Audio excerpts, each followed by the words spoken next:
आवली भवानी मैया देखत नीक लागे देखत नीक लागे न हो। सखी कौने माँ से आवली भवानी मैया देखत नीक लागे देखत नीक लागे हो। पूर्व माँ से आवली शीतल मैया दक्षिण माँ से काली मैया दक्षिण माँ से काली मैया हो। सखी पश्चिम माँ से आवली भवानी मैया देखत नीक लागे देखत नीक लागे हो।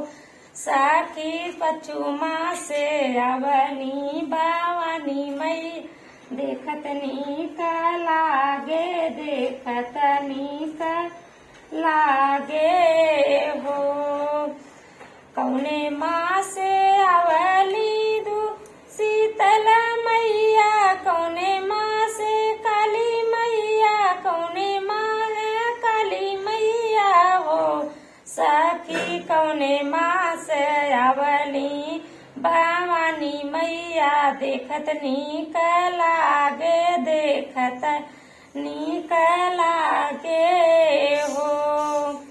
चैत माँ से आवली शीतल मैया सावन माँ से काली मैया सावन माँ से काली मैया हो। सखी कुंवर माँ से आवली भवानी मैया देखत नीक लागे देखत नीक